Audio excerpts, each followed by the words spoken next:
The bell above the diner's door chimed like an afterthought. Late Sunday lunch lounged in the air. Coffee, fried batter, low conversation. Sun melted against chrome. Then a sound that didn't belong, sharp, flat, like a sentence clipped in the middle, cut the room. It was the sound of a hand meeting skin. For a beat, nothing made sense. Laughter froze. A waitress's tray tilted, coffee trembling. A teenage girl pressed her palm to the side of her face, as if the motion could smooth the moment back into where it had been. The red handprint on her cheek glowed against pale skin, the way a bruise announces itself before color settles. She was small, not yet a woman's shoulders, hair pale as the inside of a shell. Albino, people would say later, not as an explanation, but as a detail that made the image harder to look away from. The man who had struck her wore a uniform that gleamed with authority.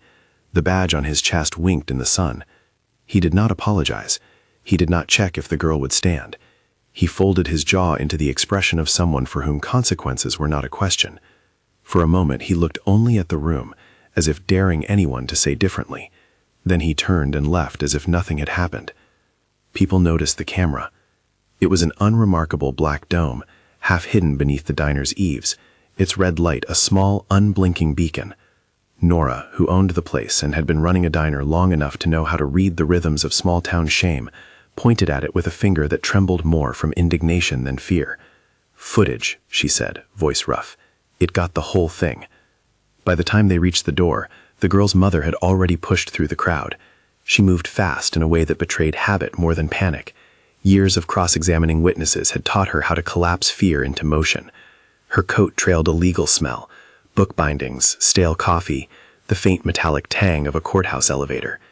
She stepped into the light and saw her daughter, Maeve, hands cradling a cheek, eyes wide and wet with the sudden nearness of a thing that had no right to be so close. She'd been a public defender long enough to recognize the particular punch that accompanies surprise and authority, the way power lands when it has been permitted for too long to forget its limits. That recognition made her stomach drop, but it did not slow her hands.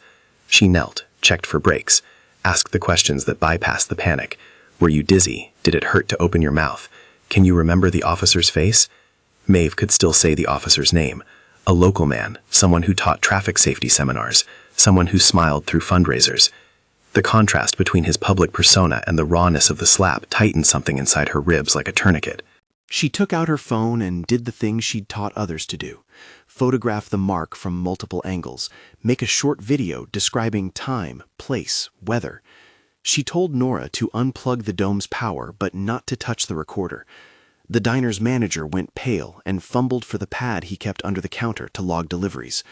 Cameras, she knew, told stories that the human memory sometimes bent away from. "Stay," she told her daughter, but even as she spoke, she called for an ambulance. A public defender is trained to see the body as evidence, and the person as worth more than that. At the emergency room, while a nurse pressed antiseptic to Maeve's cheek, the mother opened the phone and typed out a message she had no business writing yet. Preservation notice emailed to the local police chief and to the diner, a certified letter on the way, a demand to secure any surveillance media. She spoke into the phone too, leaving an audible record. "This is counsel. Preserve all footage of the diner at," she read the address because she did not trust even the names on her mental map. It was a small ritual that steadied her. The officer who had struck Maeve loitered across the street like a man waiting for a verdict that had not been written. When the mother's eyes met his, he gave a smile that did not reach them and stepped forward. He called her by her last name in a tone that tried and failed to make their exchange small. "You make a scene," he said, not caring which of the norms he broke first.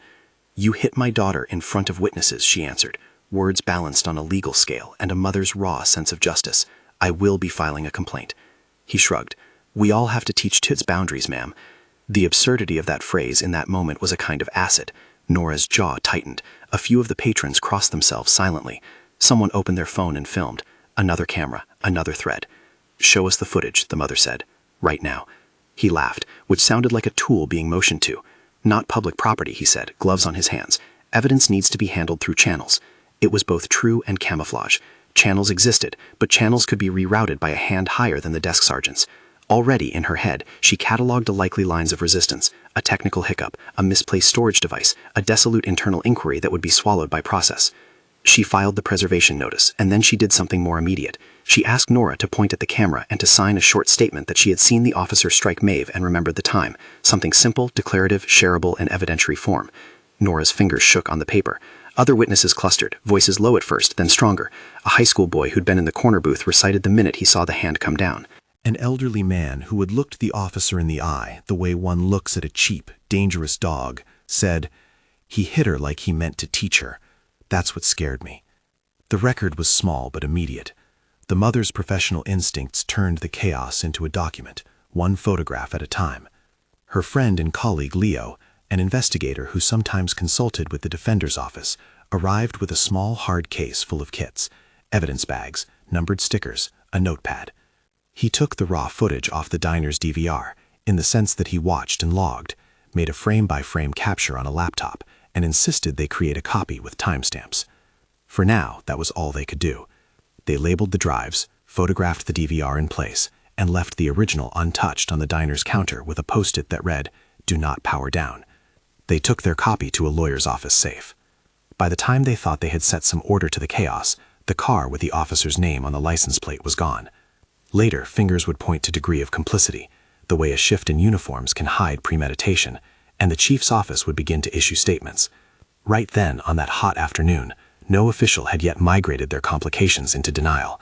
They had only shrugged, nervy, like men used to being granted the benefit of not being watched too closely.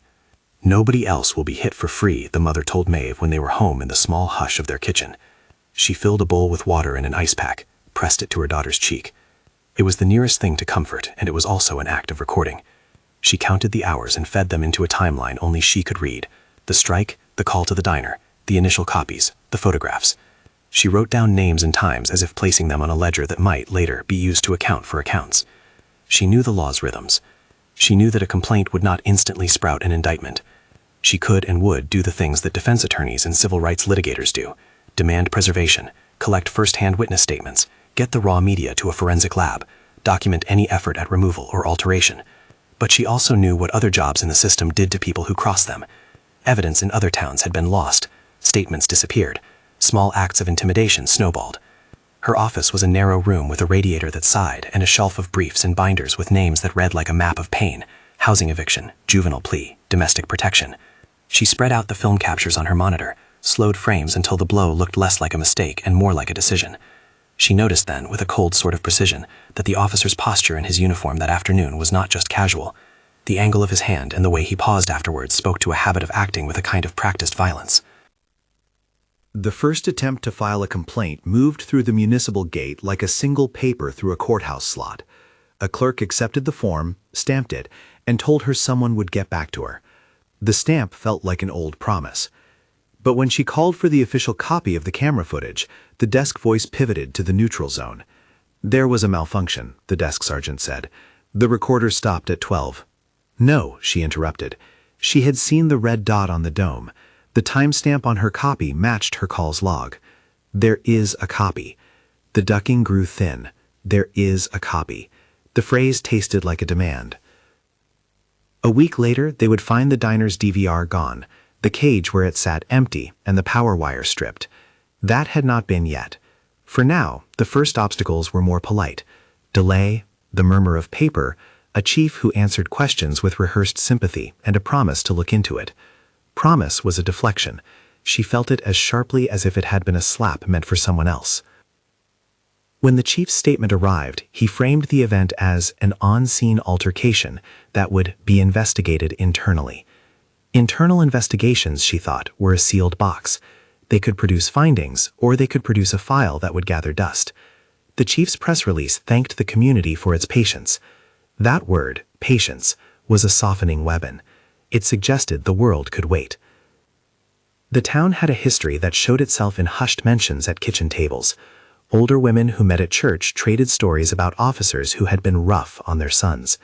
A bartender who learned when to speak and when to hold his breath told the mother, off the record, about a man whose complaints had been written into a thin file at the station and forgotten. People in town kept their heads down because fear had teeth. A child's maintenance of innocence, their smallness against a badge, meant that many had made room for small personal compromises. Those stories were soft evidence, but they stitched a pattern. The mother started gathering them. She visited a small group of neighbors, sitting in living rooms where curtains were drawn even in daylight. The accounts were not neat, because memories rarely are, but the lines between them began to form. Repeated minor incidents, a certain officer's name appearing again and again, tapes that went missing after complaints, a sympathetic judge who dismissed cases when the defendant was a cop. Over coffee and borrowed trust, people spoke in fragments until a picture came into view. "Everybody knows not to speak up," one neighbor whispered, but then she nodded as the mother's pen scratched. "But somebody has to tell the truth." The mother recorded the interviews with permission and transcribed them. Each voice became a small, stubborn act of documentation. She sent letters demanding preservation to the municipality. Each letter was certified, each stamp making a public mark. She wanted the official record to match the truth people were offering in their living rooms. The first real break came in an unlikely package, a message that arrived late of night on an encrypted chat channel the mother had set up after conversations with the Civil Rights Network. She had provided that channel to several potential sources in town, people who needed anonymity and a way to pass files without leaving fingerprints. The message read, "I can't talk here. Meet me at the eastbound rest stop, 1 a.m. Come alone." She had not wanted to meet anyone in the middle of the night. Public defenders rarely did, but their training made them accept risk as par for the purpose, and this risk was the kind that demanded presence. The mother parked under sodium lights that painted the concrete yellow and felt the cold, legal preparedness settle into her like a familiar garment. Her legal brain cataloged the guardrails. Don't put the source's name in writing. Never copy the original media unless the source explicitly allows. Photograph receipts of transfer. Arrange secure storage. Protect the person first. Protect the evidence second. She did not know who he was yet, sat in a car across the lot, hood up like someone hiding from a long day. He wore the uniform of a municipal worker, a navy jacket with the department crest half faded. When he slid into the passenger seat next to her, he spoke quickly and with a voice that carried the texture of someone who had rehearsed the words to themselves many times. "Navarro," he said, and then after a pause, "That's not my name. I can't." "Start where you can," she said. "Do you have anything to show me?" He handed her a small encrypted drive inside a sealed evidence bag. The bag had been taped shut and bore an extra layer, a nutrition log sticker from a civil society group they both trusted. He slid his finger along the seam as if that would tell the story of whether anyone had opened it. "Took this from the room where they stash backups," he said. "It's got the original diner.avi files, but it's not just that. There's an audio log and officer radio chatter. Also," he swallowed, "there are entries in the RMS, records management system, that were flagged and then overwritten. Someone scrubbed them, but I took snapshots before." The mother took the drive like an offering and felt its weight more practically than sentimentally. She had seen many drives before, and the question she always asked herself was the same: is this the original or a copy? Chain of custody lived in the small rituals, lightly sealing an item, photographing seals, having a neutral witness for transfer. She held the evidence bag to the light and took a photograph of the serial numbers printed on the drive's casing, then another of the sticker beside it, then of Navarro's hands. "Who else knows?" she asked. "Only me," he said. "I can't say more. They're watching. I had to copy things out fast. His breath stuck. "I don't want anyone to get, but they'll notice. They always notice when someone takes too many things." She eased the words into their legal shape. "We document every step," she said. "We photograph the seals, we transfer the drive to a safe that logs access. You can file whistleblower protection with DOJ, you can stay under the radar, but you have to let me get this into a lab." He looked at her then, and she could see what fear did in close quarters. It made the jaw tremble, made someone decide between staying and walking away. "If anything happens to me," he said, "you get this out." She understood the subtext, the nod to danger as a catalyst for action. She could not promise him safety, only that she would try to ensure that his testimony could not be erased by the petty theft of files. She had to construct a legal home for the drive in a way that would make it less vulnerable to later challenge. She recorded the transfer on a voice memo, announced it publicly to a reliable colleague so that an evidentiary timeline existed, and took the drive to a forensics lab that had a chain of custody protocol: photograph, log, seal, and hash. The lab technician, a woman with close-cut hair and a manner that had both sympathy and steel, ran a cryptographic hash across the file. Hashing returns a unique string for a file. Any change to the file would produce a different hash. It was a mathematical fingerprint. The technician wrote the hash into the lab's log and printed it for the mother, who filed it into the binder she had started the night of the slap. She watched as the technician spun the video frame by frame and pointed out details: the angle of the officer's hand, the micro-expression of a bystander who flinched before they knew why. The audio track caught a cough and then a radio exchange that had been clipped on her earlier capture. Here, in the original file, the chatter painted a context of officers in the area coordinating in a way that suggested more than random presence. Metadata doesn't lie, the technician said. Timestamps, device IDs, serial numbers, these tell you where a thing was when it was recorded. They can still say it's tampered, the mother said, and the technician nodded because it was true. The defensive institutions often relied on doubts sown by technicality. The mother had answers. She had the lab's hash, the diner's signed statement that the camera had been powered, and Navarro's account of seeing backups scheduled at certain hours. She also knew that even with those things, the path forward could be made treacherous by official inertia. The following morning, the diner called her with a voice hollowed by worry. The DVR was gone. The camera's little red light still blinked, uselessly, but the recorder, the box that had held the files, had been ripped from its shelf. A thief's hand had been inside the counter. The waitress cried on the phone. It was, in the language of investigations, an act of obstruction by removal. Evidence tampering that changed the geometry of what they could prove. It also sharpened the stakes. If someone could reach into a public business and pluck out a device, they had reach. If reach extended, fear spread. She filed an immediate motion for preservation and sent copies of Navarro's files to a civil rights attorney who's been a friend since law school. That attorney called the DOJ Civil Rights Division the next day and asked them to open a preliminary inquiry. She also sent an urgent letter to the U.S. Attorney's Office describing the episode and attaching the lab's hash certificate. The federal office acknowledged receipt and asked for patient documentation. Patient, she noted, was a bureaucratic requirement dressed up as a virtue. Then the other shoe dropped. Navarro, a man who had offered a small human courage, was found beaten in his garage 2 nights later. He survived, but his ribs were broken, and a glass of bloodied courage sat on his kitchen table, like proof that something stronger than politeness was operating. He refused to give a statement for the local paper, whispered his fear like a confession, and told the mother through a friend that he'd been threatened the way you threaten someone who has access to inconvenient light. The mother went to the hospital's waiting room and sat with him. He wanted to stop talking. He wanted to go home. He wanted, above everything else, for the noise to stop. She gave him food and a blanket and took the quiet of his trust as if it were a document. She advised him in ways she knew were sensible. Get a lawyer of your own if you can. Do not return to work until things cool. And above all, allow others to make public the evidence. He didn't want that either, and she felt the wedge of it, the way people's survival calculus often outstripped civic conscience. In the legal notebook she carried everywhere, the one with notes coded to minutes, she wrote down the chain of custodians: Nora, Leo, the bag by the eastbound lot, Navarro, the lab. Each step in that chain could later be cross-examined and demanded in court, so she made redundancy her trade. Photographs here, 2 witnesses there, multiple independent logs. She knew that an adversary with institutional power often did not need to erase everything. Sometimes they only had to erode confidence. Defense became a question of how to shore up confidence. At the public meeting that week, the chief took the podium and spoke softly about due process and fair review. He praised local law enforcement's commitment to community, which felt to many like a velvet glove over iron. There were placards in the crowd. One read, "Justice for Maeve," another, "Protect our kids." A woman 6 seats behind the mother held her sign with hands that trembled. "We don't want to see another child hit," she said when the mother turned. "We didn't want to give Maya into anyone's hands." There was a petition. There were op-eds. There were people who, once the formulation of outrage had been provided, discovered they had been angry for a long time without knowing the address of that anger. Behind the public furor, a quieter arrangement was taking shape. The mother had come to the limit of what local channels could be expected to self-police. She had documented, protested, recorded, and demanded. She had asked for transparency and been handed obfuscation. She had, in the dim hours, met a frightened whistleblower and wagered with someone else's life to secure a piece of paper. She wrote to the DOJ with a cover letter that was both legal and humane. She did not plead, she supplied. She attached the lab's hash, copies of witness statements, the battered DVR's serial number photographed before its disappearance, and then she told the story in plain English. "An officer struck my daughter in public. There are witnesses. Protections appear to have been removed. A possible conspiracy to obstruct investigation exists." She did not use dramatic language. She used the kind lawyers learn because it tends to be durable in record.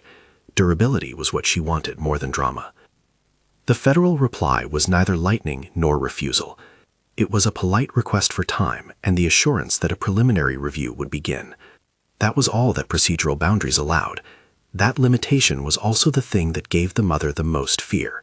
Time could be a quiet killer of evidence. She began a parallel path, public advocacy. She drafted a letter for local papers, contextualized the facts, and invited the town to a public rally at the diner. The aim was not spectacle, it was accountability. When citizens show up in numbers, politicians and leaders feel the necessary pressure to act. There are also risks. Public visibility can make private targets more visible. She weighed them both and decided to press forward. Courage, she believed in that night, could be contagious if well organized. At home, Maeve pressed the ice pack to her cheek and watched the street from the scuffed window. Children in the neighborhood played hopscotch, even though the town felt differently now. She had been sleeping badly, full of the small nightmares that come at the edges of a trauma no one should have to name. When she spoke, her voice carried a wary curiosity. Do we really trust the federal folks to help us? Sometimes the system works, her mother said, which was not exactly true, but the best honest answer she could offer. Sometimes it has to be reminded what its job is. Late at night, the mother read documents from prior cases in other places where federal civil rights interventions had shifted local practices. She annotated them in the margins: what the court had required, what investigative unit had to do, what subpoena power was necessary, what a RICO charge demanded in terms of proof of pattern and enterprise. Her mind was both a mother's and a practitioner's, cataloging steps and holding her daughter's face in memory like a compass. 2 days after Navarro's attack, the mother received an email with a single image attached: a photograph of the diner's storage room, and on the floor, a plastic tote box with a distinctive sticker on its lid, a sticker she'd seen in the background of a frame in Navarro's original file. Attached to the photo was a short line: "We have more. Do not go alone." It was the sort of message that could be read in many ways. It could be an offer, it could be a trap. The mother folded the email closed and checked the logs. Someone had sent the message from a burner account that routed through a chain of proxies. It could be a decoy. Yet there was the sticker, unmistakably the same. The sticker was detail-level proof, not elegant, but real. She placed a call she had been saving for a larger hunger, to an assistant U.S. attorney she had met once at a legal clinic years ago. The woman remembered the mother. She asked questions. She said the right things, the kind of practical encouragers who balance compassion with procedure. "We can open a preliminary inquiry," the USAA told her. "We'll need a better chain of custody for this material. It's very difficult to move without the original DVR, but copies and metadata help. If there are threats to witnesses, we can ask for protective measures, and the victim is eligible for certain protections." "Can you act quickly?" the mother asked. "We can," the USAA replied, "but we have to be careful. We need to ensure that when we seek warrants, they're supported by probable cause. If we rush and the judge rejects the warrant, everything slows. If we move methodically and gather corroborating records, financials, radio logs, internal emails, that's stronger." It was the weather of federal work, method over catharsis. She had to hold the urgency in one hand and patience in the other. That tension was a kind of discipline she could learn. The mother organized a secure meeting. They set a time and a place that was public enough to be safe, but private enough to allow for evidentiary transfer. Leo would be there. Nora would bring a friend to vouch for the diner's storage scene. Navarro insisted he could not come. He was afraid. She honored his fear and also promised she would carry his courage forward. When they met, voices low and breath visible in the chill of the evening, the mother removed from her case the evidence bag with a drive. She handed it to the USAA's team. They examined the seals, ran hash checks on the encrypted images, and began to map out a timeline. The attorney asked for all the artifacts: Navarro's messages, the diner's payroll and deliveries log, Mayor Potem's financial disclosures, if any, and the municipal contracts the town had with certain private vendors. Already, the mother's mind had nudged toward the pattern the DNA of corruption often left. Money flowed in whispers, favors were repaid in leniency, and a single officer could be a cog in a larger machine. The evening closed with the AUSA agreeing to request preserved bank records and to open a preliminary file. They could not promise indictments. They could promise a careful, methodical sifting of the town's records to find the scaffolding that might lift the officer's behavior out of the realm of one bad action and into something systemic. That night, at home, the mother and daughter sat at the kitchen table, 2 mugs of tea between them, the radio a low comfort. Maeve touched her cheek, which still bore a faint mark, and asked a question that made the mother's throat tighten. "Do you think he'll get in trouble?" The mother did not lie. "The law's a slow thing," she said. "It moves in steps, but we are not standing still. And if they try to scare people, then we keep documenting. We keep telling the truth. Courage isn't only loudness, it's consistency." Maeve leaned on the table and exhaled.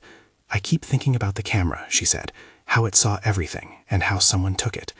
"They can't take what people remember," the mother said. They can't take the fact that you were here, that others saw it. Cameras help us. People help us more.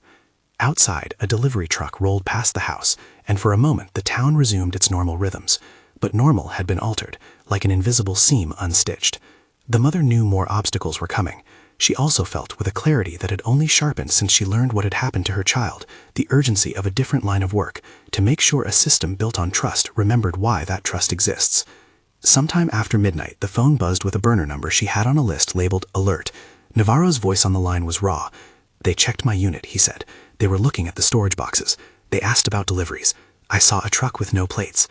"Did you call the AUSA?" she asked. "No." He began to weep, quietly. "I didn't want you to get—" "You did the right thing," she said. "You gave us the file. You are alive. That matters." There are moments when a parent becomes something else entirely, an archivist, a strategist, a sentinel. In the soft hours, she laid out the plan she already believed in, the one that balanced legal patience and immediate protection. They would not run to the press with every scrap. They would not burn the channel of negotiation. They would instead fold each piece of evidence into a format that could withstand cross-examination. Sealed logs, photographed receipts, independent lab reports, unbroken chains of custody. And when the worming anxiety that comes from living under an invisible threat receded for a breath, she was still left with the clear fact of a hand on a young girl's face in a place that should have been safe. When dawn tore open the sky, she filed a complaint with hate crimes investigators as well as civil rights, not because she insisted on the categorization, labels are a legal field, but because any additional analytical attention could widen the aperture of interest. She did the practical things: safety plans for Navarro, check-ins for witnesses, a public statement that urged calm but insisted on transparency. The small acts of process, for all their slowness, offer a skeleton on which public accountability can be hung. And yet, as the town moved into a new day that smelled of fry oil and rain, the mother had the persistent feeling that the next move would be decisive. In the files she had already accumulated, there were patterns beginning to hum beneath the surface. On the floor of her office lay a stack of printouts, receipts for municipal renovations, the name of a contractor who'd won multiple bids, an officer's schedule that correlated suspiciously with incidents that produced no charges, a list of judges who often dismissed cases in particular ways. It was not an accusation yet, only a map that suggested where to look. She closed the binder slowly, fingers lingering on the lab's printout, the clip that showed the slap and frames that refused to ripen into coincidence. The red handprint remained a blunt punctuation on the child's face, an image that would not be fully explained without more work. She could feel the arc of the coming weeks like a taut line: protect the witnesses, secure the evidence, persuade the federal offices to see pattern, and hope the town would not allow fear to compress their voices. Before she left the office to check on Maeve, she paused and typed a short message she had rehearsed 3 times that morning, a small ask in a world that had suddenly felt enormous and smaller all at once. "If this matters to you, subscribe for more coverage. We need eyes on stories like this." She hit send not because the internet would save them, but because the act of making a public small thing public is another way to resist the quiet. The subscribe click is not proof alone, but the awareness it measures can make power think twice. The town's morning crept on. Somewhere files were being cross-checked, emails to federal desks were being read, and a small woman whose job had been to keep strangers safe now kept her own family and an embattled community on a course that would, she hoped, bend toward accountability. The diner's red light blinked in the sun like a heart that refuses to stop. Navarro stopped by the diner that afternoon and sat in the same booth where he'd been the night he decided whatever courage he had was worth risking. He spoke in small phrases about missing boxes in a truck that had skidded into the lot too fast. He had the look of a man who had seen an edifice's vacuum and touched it. Nora pressed his hand, the same hand that had, the day before, opened the door for him when he thought he could not open doors any longer. The mother walked home that evening with Maeve close at hand. The city lights winked on like small verdicts. They passed the little park where children threw a ball at dusk. A couple argued half-heartedly about something trivial. Life, with its ordinary cruelty and ordinary kindness, went on. But there was a current underfoot. The mother had a phone filled with notes and a chest full of new worries. She also had a file that would not be ignored easily: hashes and timestamps and witness statements and a battered lab slip. She had the slow, pragmatic faith that the law can, if properly urged, awaken. She had taken the first bracing steps: document, protect, escalate. The town had watched a hand strike a young girl's face and then watched a mother begin to assemble the tools to make that strike accountable. Outside their window, the diner's neon sign sputtered, and the camera above its eaves blinked like an eye that had learned a new way of looking. The mother placed the photo of the red handprint on her desk, next to the lab printout. She drew a breath and, in the small silence, mapped the next move. Call the AUSA at 9, follow up with the lab about the second copy, arrange for another witness to be recorded under oath. The work would be surgical and stubborn and slow, and in its own way, righteous. The threat to the whistleblower hung like a bruise they could not ignore. They would have to secure him. They would have to locate the missing DVR or construct a legal scaffold so sound that even the blindest obstruction could not stop the case. She started the list. Evidence. 1. Lab hashed file. 2. Nora's signed statement. 3. Eyewitness statements. 4. Radio logs. 5. Delivery receipts. People. 1. Maeve. 2. Nora. 3. Navarro. 4. Leo. Agencies to notify. 1. DOJ Civil Rights. 2. U.S. Attorney's Public Corruption Unit. Steps. Preserve, protect, subpoena. She closed her notebook and looked at the photograph of her daughter, taken on a summer day before the incident, when Maeve wore a crown of daisies, and laughed like it was easy to breathe.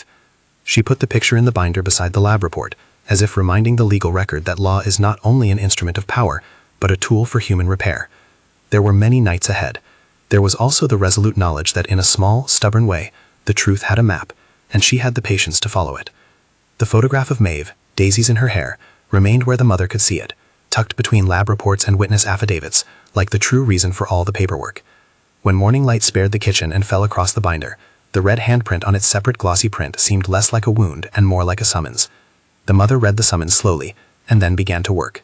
The AUSA, Amira Patel, moved with the persuasive patience of someone who had learned how to make the law practical. She convened a small, careful meeting at the federal office. 2 agents from the Civil Rights Section of the U.S. Attorney's Office, a forensic analyst who specialized in digital recovery, and a captain from a regional public corruption task force. The mother sat across from them, Maeve beside her, and laid out the evidence they had. The lab-hashed copy of the diner footage, Navarro's sealed drive, the photograph of the storage tote with the distinctive sticker, witness statements from Nora and the patrons, and the log of prior municipal contracts that suggested more than coincidence. "We can't act on outrage," Amira said, not as a rebuke but as a framework. "We act on probable cause and proof that would stand up in court. Your file is a good start, but we need more to obtain search warrants that will get us originals and to show a pattern of obstruction and official complicity. That means financials, internal emails, radio logs, and, if possible, a recovery of the original recorder." The mother's hands tightened on her legal notebook, where she had already begun to list the additional artifacts: the contractors' invoices, municipal payment ledgers, officers' duty rosters, the RMS snapshots Navarro had taken, and phone records tying certain vehicles to particular dates and times. She had thought the work of a public defender was mostly reaction, protecting an accused person from a rush of the state. Now she found herself on the other side of the ledger, trying to prod the state to do the thing it promised, to hold itself to account. The agents moved with the kind of deliberate urgency that comes from a sense of long odds. They requested subpoenas for municipal payment records and contractor files. They sought radio logs and internal email headers. Each request had to be carefully worded, broad enough to capture patterns, narrow enough that a judge would sign it on the basis of probable cause. The mother watched as short, bureaucratic sentences became instruments, records reflecting payments, invoices, and communications between Municipality X and Contractor Y from January 2017 to present. Legal language had the power to make private flows of money visible. That, she knew, was often the point where corruption's skein could be traced. Navarro's beating hung like a threat. He refused to go back to work. Fear had sharpened into a practical immobilization.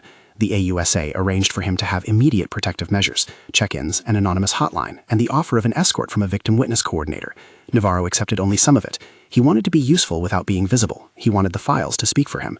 The mother understood that silence sometimes protected a person and sometimes enacted a polite erasure. Her job was to build a legal space where bleeding courage could not be punished for being exposed. The team sent a preservation letter to the municipality and obtained emergency subpoenas for emails and financial ledgers. Those subpoenas traveled through the municipal clerk's office like hand-delivered instruments of visibility. The mother watched as the municipal accountant, an older man with a coffee stain on his tie, brought up spreadsheets that smelled faintly of calcified paper and small-town economies. The files showed a pattern. A single contractor, Langston & Co., had repeatedly received no-bid renovations and emergency contracts. Donations from an entity associated with the contractor appeared in donation ledgers for community events that coincided with months when certain officers' schedules miraculously aligned with incidents that drew no charges. The numbers alone were not a conviction, but they were a map. The forensic analyst found things that made the mother's chest constrict and then slowly broaden with the beginning of possibility. Deleted files on municipal drives had been partially recovered. Records management system snapshots Navarro had captured contained pre-overwrite metadata stored in temporary caches. The analyst produced a timeline. Certain RMS entries had been altered after complaints were filed. Timestamps showed overwrites occurring hours after Navarro had noted them. Metadata also revealed which user accounts had made edits, the same accounts associated with a small cluster of supervisors and a civilian contractor who had privileged access to various municipal servers. The technocratic terms the analyst used, hash mismatch, write time, cache retrieval, were steadily transformed by the mother's questions into the bones of a legal narrative. Who had motive? Who had opportunity? Who had profit? It was in that moment that a municipal finance clerk, nervous and sweating, asked to speak off the record. She said what many people in town had been afraid to say publicly, that small favors, covered overtime, quiet-in tickets, preferred contractors, had a way of becoming expectations. You don't say no to the party that keeps the campaigns rolling, she whispered. You don't rock the boat if your job depends on who gets town contracts. The mother recorded the conversation with permission, transcribed it, and added it to a file that now felt less like a collection of random scraps and more like a case outline. Threads that, when braided, could show enterprise and pattern. While the federal team did its methodical work, the mother also organized a different set of moves. She convened community meetings at the diner after hours. Nothing flashy, just a table pushed together, coffee on, people speaking into the soft background noise of a place that felt safe because Nora ran it. There, in the warm lamplight, people told stories they had not told before. A young father recounted how a minor traffic stop escalated into a night in the station for his older brother, and then an inexplicable dismissal of charges. An elderly parishioner told of missing logs at the courthouse when he went to check on a relative's file. A diner cook said he had concealed recordings from a back conversation because he feared losing his shift. Each story, simple and human, gave texture to the legal scaffolding the mother and Amira were building. What I want, the mother told the room plainly, is for us to become a set of witnesses who cannot be erased. A camera can be stolen, but people remember. Your testimony can corroborate the records amassing in a different place. If the federal office asks for affidavits, we want them ready. That strategy slowly loosened fear's grip. It did not end it. People still worried about retaliation, about what the officer's badge could mean in small towns where friendships overlap with professional ties. But the act of organizing, the paper, the signatures, the notaries, created a structure that made personal risk more calculable. When the first volunteer agreed to sign a statement in front of a notary and have it filed publicly, other people felt the pressure ease. Courage had a small contagion. It needed a form and a place to land. But the cover-up did not sit idle. A late-night break-in at the mother's office attempted to find the copy drives she had among her files. A kitchen window was pried open, drawers were rifled through. They left behind coffee grounds and a used cigarette butt, but crucially they struck at the perimeter of what made evidence valid. The presence of multiple independent copies, the redundancies that make a chain of custody resilient. The mother now took to traveling with 2 laptops, a locked Pelican case, and a small trusted chain of custody notebook that she treated like a talisman. The more copies and separate custodians, the safer we are, Leo said as he inspected the office and inventoried what remained. We're going to have to start moving physical copies off-site, put the most critical stuff into a safe deposit, and route some copies to a non-profit archive that will keep them sealed until needed. Amira's team filed for emergency preservation orders and then, with the municipal records and the fragments of erased files, sought the first set of warrants. The warrant applications were dense with law and explanation, evidence of probable cause, the integrity of backups, the patterns of obstruction, and the practical agency created by Navarro's assault and the DVR's disappearance. The judge they approached was a federal magistrate known for a careful, text-driven approach. She read the submission and, after a day, signed warrants authorizing seizing of the Langston & Co. contractor files, municipal servers for a narrow date range, and the search of a storage unit allegedly rented by a town employee and tied by payment records to a Langston subcontractor. That storage unit was the photograph the mother had received weeks ago, the box with the distinctive sticker. It felt like a small piece of fortune that the perpetrator had been sloppy in placing incriminating material in a place that also generated a paper trail. The storage facility lease records connected the unit's payment to a cell number that showed up on a contractor's billing. The forensics team used the hash of Navarro's drive and traceable metadata to frame the probable cause necessary to obtain a warrant for the unit. The search had to be surgical, the team insisted. Overreach could sink the case. At dawn, squat vans parked near the storage facility, and men in tactical vests moved with the tight choreography of a plan practiced without show. They executed the warrant with no filmic dramatics. Knock, identification, announcement, search. It felt to the mother like an answer to a prayer crafted from subpoenas and patient work. Inside one plastic tote, they found a recorder wrapped in a C-store bag, the same distinctive sticker on its lid like an ugly signature. The recorder was dusty but intact. Its power cord was frayed, but the hard drive inside seemed salvageable. A second tote held labeled envelopes, some invoices bearing Langston's logo, and a stack of delivery receipts whose dates matched incidents where records had been altered. At the forensics lab, technicians went to work. The recovered recorder had suffered a crude attempt at data destruction, an overwriting of certain files, and an attempt to change timestamps, but the analyst smiled in the lab's warm fluorescence and said what made the mother exhale. You can't smooth out what was written in many places already. Temporary caches, shadow copies, redundant write sequences left recoverable fragments. Using date carving techniques and timestamp correlation against server logs and delivery receipts, the lab reconstructed an expanded set of clips, and within those clips were recordings that had not been present on the mother's first copy. Off-the-cuff officer chatter, a supervisor's laugh referencing putting the problem to bed, and in a lower channel, directions about moving hardware that suggested an organized effort to remove evidence. Each recovered fragment required meticulous documentation. The lab printed frame captures into reports, generated cryptographic hashes for the recovered files, and logged every transfer in a master custody ledger. The mother insisted on being present for the sealings. She watched as evidence bags were numbered, photographed, and placed into secure vault storage with the names of custodians recorded on each line. When the lab technician explained the hash values and how any change to the file would alter the hash and thus evidence integrity, the mother felt relief, not because a machine could absolute truth, but because the math made it harder for a defense to implant doubt by claiming tampering. With the recovered recorder's content, the prosecutors had what they needed to show both the incident and the pattern: calls exchanged among officers, references to favored contractors, and the unmistakable moment in the diner footage where the slap landed across Maeve's face. A recording from a patrol car that night, previously uncatalogued, caught a voice saying, "Keep the storage clean, you know what that means." Those words, coupled with the municipal invoices, a ledger of campaign donations tied to Langston & Co., and the irregularities in RMS edits, allowed the AUSA to draft indictments that would allege a conspiracy, obstruction of civil rights, tampering with records, and a scheme to hide and destroy evidence. The mother listened as a prosecutor in the next room read an indictment aloud.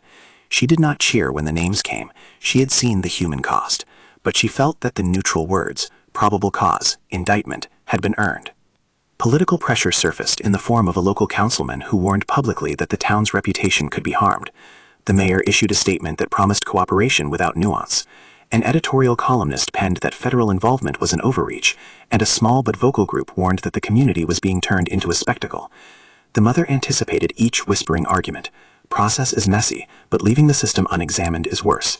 She had no appetite for spectacle. She wanted lawful accountability and safeguards to protect those who had come forward. Then came the decision point. The prosecutors shot arrest warrants. They had to be careful with names. Only those for whom probable cause existed could be taken into custody. The arrest affidavits were surgical. They named Officer Connor Hale, the man who had struck Maeve, Lieutenant Graham Pierce, who supervised the shift and had email trails suggesting coordination, and a contractor executive, Malcolm Langston, alleged to have funneled favors in exchange for institutional leniency. The mother watched as the affidavits were sworn out and signed. On an early gray morning, federal agents and local task force officers moved in with a calm efficiency. The team executed multiple arrests: a measured knock at Hale's modest terrace house, an officer sitting at a breakfast bar as agents read a warrant aloud, Pierce cuffed at his department office, Langston led out of a construction trailer office flanked by his lawyer. The mother stood in the shadow of a federal SUV and felt a peculiar unmooring, a relief that came with the recognition that the case's moral weight had passed into civic hands. She could not celebrate the moment because a family was broken, careers were shattered, and the truth did not feel triumphant in the way movies make it. But in the small, ineffable ledger of justice, it was a step. The press converged, as press will, and the mother had practiced the shape of what she would say: fact, request for patience for due process, and a reminder to support witnesses. Maeve watched from the curb with a friend at her side, her cheek now healed into a faint pale line that she touched as if feeling for a new self. When cameras found her, she would not do interviews. She was a child recovering. Instead, the mother read a short statement that put process before personality. Charges had been filed, arrests made, and an investigation would continue. There was no gloating, only a steady insistence on due process and support for the people affected. Court timelines unfolded with the slow usefulness of legal practice. Grand jury dates were set, plea calendars occupied weekdays, and the municipal government issued its own internal review. Some local officers felt betrayed and angry. Others, quieter and more conscientious, came forward with statements corroborating what Navarro had provided. The protective measures for witnesses were activated. Witness coordinators arranged for safe transport, secure interview rooms, and the option for testimony via closed circuit in sensitive hearings. Navarro, who had been bruised and frightened, elected to testify, but asked for anonymity in public reporting and the protection of the witness coordinator. The mother, proud of the small human courage, sat outside the grand jury room like an unpaid sentinel and felt the country's long machinery of justice whir. In the magistrate's chambers, the judge asked hard questions about chain of custody and the integrity of digital evidence.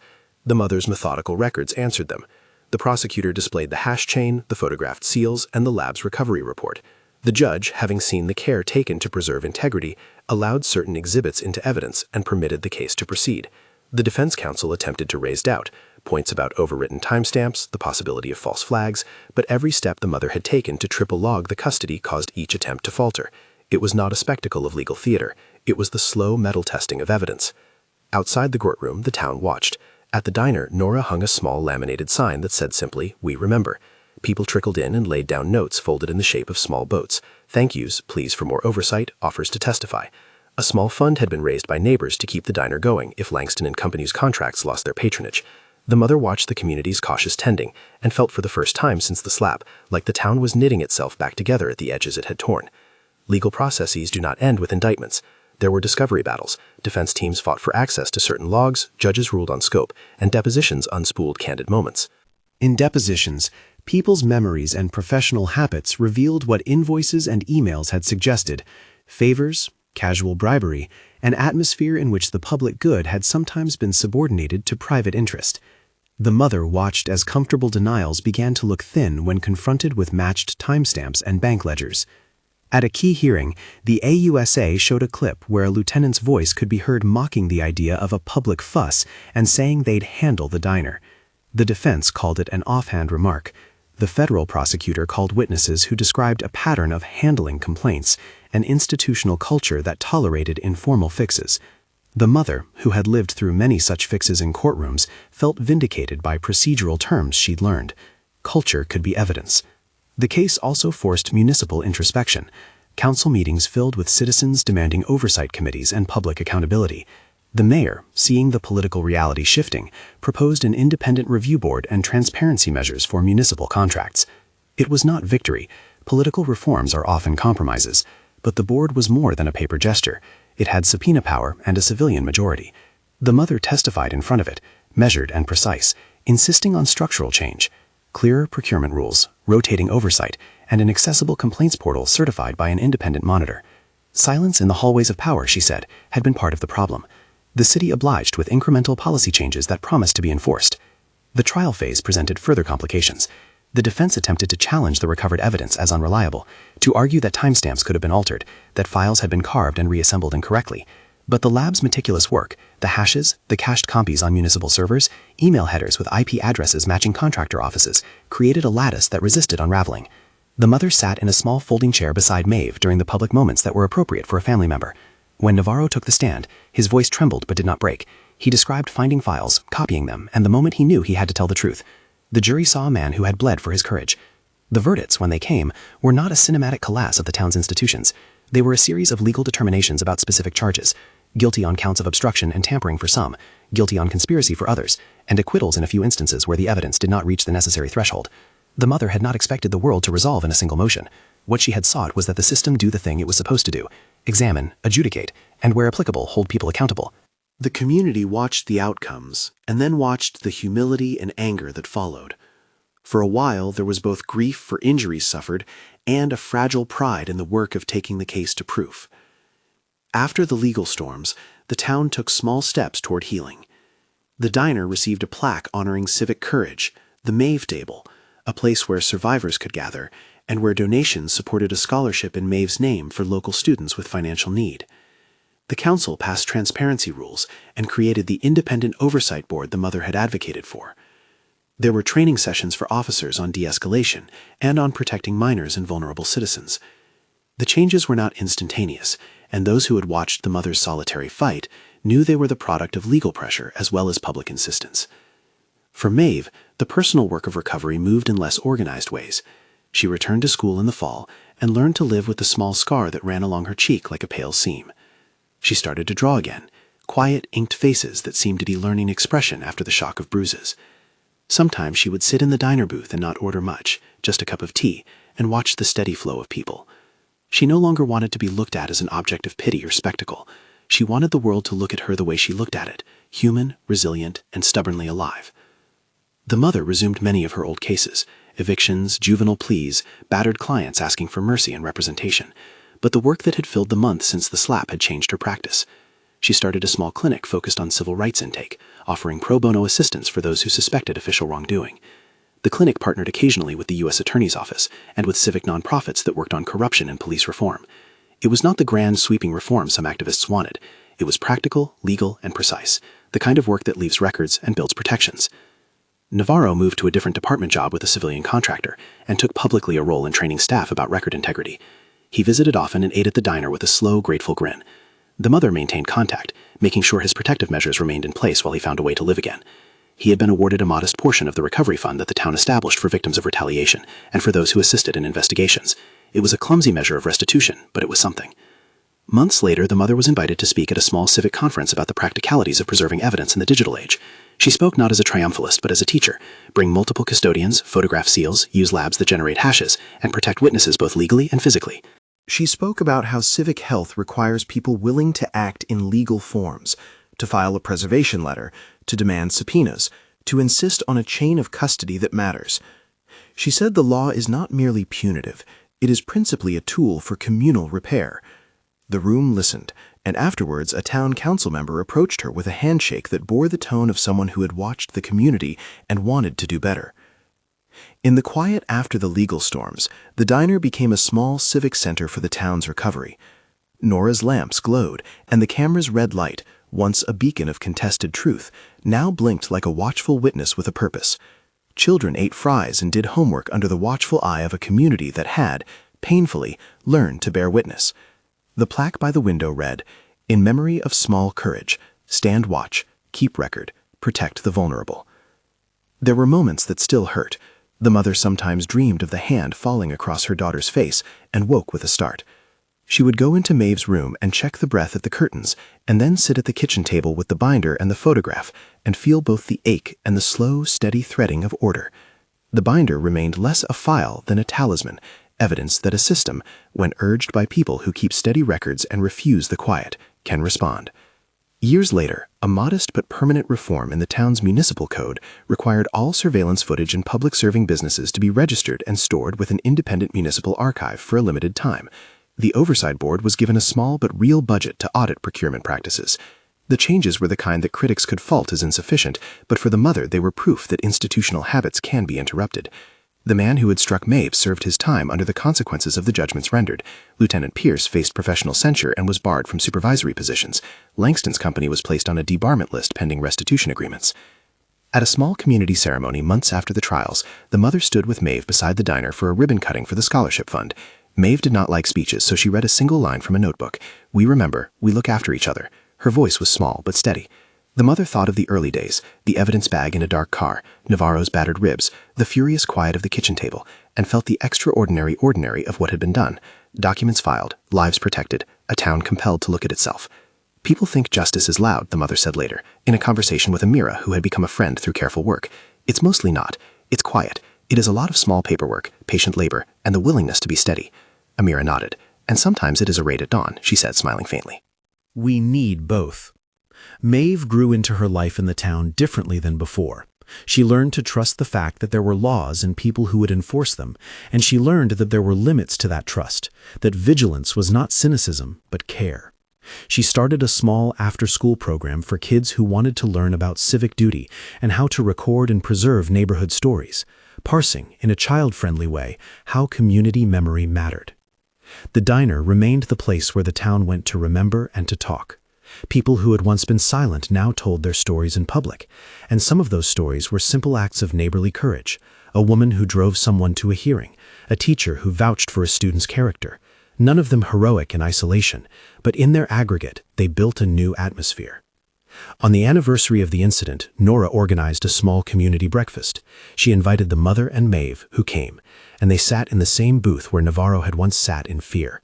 The red light on the camera blinked, steady, and no longer a symbol of contested truth, but of accountability. A small plaque hung at the diner's window, "For the moments we choose to keep watch." People spoke briefly. They did not rehearse the pain, but acknowledged its presence and the work of public responsibility. As the breakfast let out and the mother walked home with Maeve at her side, their steps were ordinary. She had resumed mostly being a mother and a lawyer, two roles with overlapping integrity. She'd opened a new file for a tenant facing eviction, and later drafted a preservation letter for another client who feared official overreach. The work continued, the ledger kept, and the town had been nudged toward a kind of repair. At night, when the mother closed the binder and laid the photographs flat, she felt the slow, tired satisfaction of someone who had placed a small, stubborn truth inside a system that had honored it. Justice here had not been an abstract triumph. It was paperwork that survived a break-in, a drive that had been copied and hashed, an AUSA who read affidavits aloud with a steady voice, and a community that showed up at a diner and said, in small ways, that protection was not a privilege, but a duty. Maeve, older now and less marked by trauma, sometimes traced the faint line on her cheek and smiled at the sky. "We got there," she would say, not as a concluding banner, but as an observation of fact. The mother would answer simply, "We did. We kept the record." If this story matters to you, if the way communities hold power to account matters, please like and subscribe, and check the two related stories on screen for more investigations into how everyday courage meets institutional responsibility.